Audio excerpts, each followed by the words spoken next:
بسم الله الرحمن الرحیم. کتاب الجنائز. دا کتاب د جنازو متعلق دی.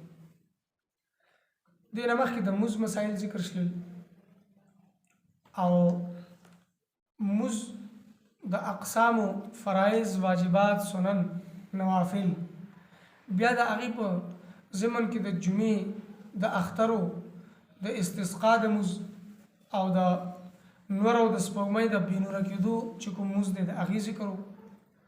نو اوس د جنازې ذکر دی چې جنازې طریقې کار څه دی، جنازه به څنګه کېږي او څه شرایط دي. خو په دې کې بالترتیب صاحب کتاب اول د مړي چې کله د مرګ وخت دی، د مرګ ته نږدې دی، نو د هغې څه آداب ذکر کوي او بیا د هغې نه وروستو د مرګ نه وروستو چې کوم غسل پورې د آداب دي هغه ذکر کوي. هغې نه وروستو غسل او د کفن طریقې کار، بیا د جنازې متعلق ذکر کوي. ماذا یفعل بالمحتضر، کوم سړي ته چې مرګ حاضر شو، ده ته مرګ راغی، دی د مړ کېدو والا دی، نو د سره به څه کوي؟ قال رسول الله صلی الله علیه وسلم، پیغمبر صلی الله علیه وسلم فرمایي من کان آخر کلامه لا اله الا الله دخل الجنه، چې د کوم سړي آخري خبرې هغه دا وي چې دی وی لا اله الا الله، نشته دی لایق د عبادت بل څوک مگر یو الله رب العزت دی، دخل الجنه، دی به جنت ته داخلېږي، ته د ځای جنت دی. اول کلمې ویلو سره د ګناهونه معاف شول او دی مسلمان شو، او کله چې دی مري په دې وخت کې د کلمه وویله، نو دې کلمې ویلو سره به د زندګۍ هغه ګناهونه الله رب العزت د معاف کړي او دی به د دنیا نه پاک لاړ شي. چې پاک لاړ نو دی به جنتي وګرځي. چې کوم یو سړي ته مرګ نږدې شو، علامات د مرګ راغلل، نو دی به قبلې ته برابر کړلی شي، په ډډه باندې واړولی شو ښي طرف باندې، او یا داسې چې اسمان طرف ته مخ دی، نو دې طریقې سره دی قبلې ته برابر کړلی شو. قبلې ته برابرول نه وروستو بیا به ده ته تلقین کوي، د شهادتینو د کلمې تلقین کول دي.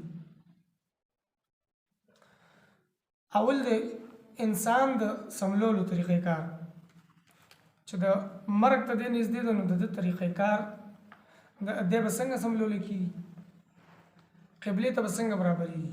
نو وی دی د قبلې ته داسې واچولی شي چې د ده د ښي طرف ته واچولی شي، او د ده دا مخه او د ده دا خېټه چې ده دا د قبلې طرف ته واوړي، لکه په ښي طرف باندې واچولی شي. یا دا طریقې کار هم دی چې دی قبلې طرف ته د ده خپې راشي، لکه څنګه اشارې سره موز کوي، خپې راشي قبلې طرف ته، او دا سر چې دی دا اسمان طرف ته راځي، نو لږ شان ده ته شیشه کېښودلی شي د ده دې سر ته، چې دا سر اوچت شي او دا قبلې ته برابر شي. دې طریقې سره دی سملولی شي. بیا هغې نه وروستو ده ته تلقین کول دي د کلمې، او تلقین به دی کوي د شهادتینو، اشهد ان لا اله الا الله و اشهد ان محمد رسول الله، دا کلمات وي، یا وی اشهد ان لا اله الا الله وحده لا شریک له و اشهد ان محمد عبده و رسوله. خو د دې د ویلو طریقې کار دا دی چې دی به خپل ژبې سره دا کلمات وي.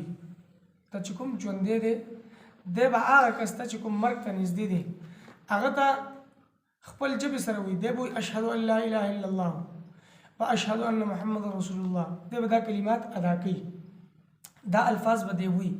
نو چې دی وي د هغه به دې طرف ته خیال پیدا شي او هغه به هم د الفاظ شروع کړي. خو دی به دا نه وي چې دی د هغه ته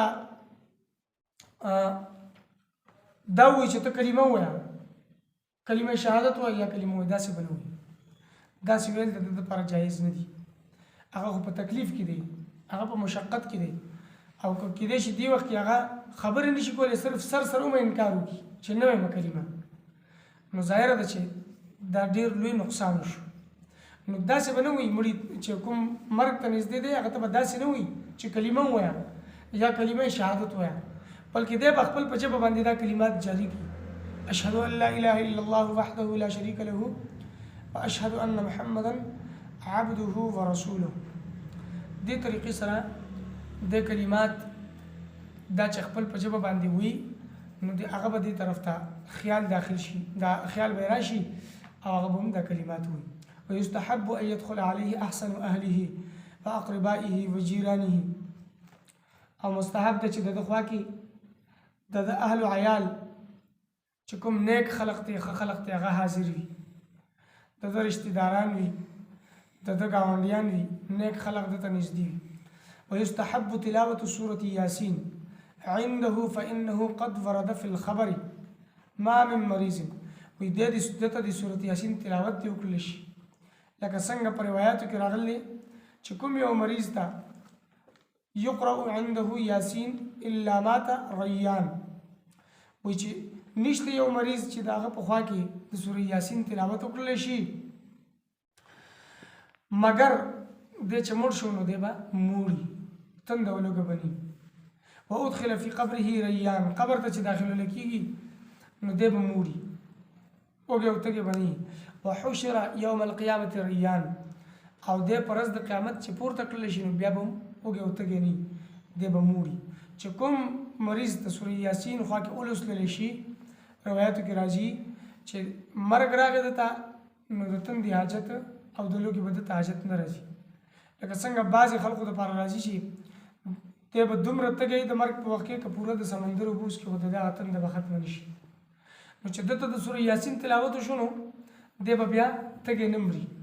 سورة ياسين تلاوت وشو نو دی چې کله قبر ته داخلولی کېږي او قبر کې دله اږدي نو دې وخت کې به هم دی موړي، او چې پر ورځ د قیامت د قبر نه پورته کړلی شي میدان محشر ته به حاضرېږي نو په دې وخت کې به هم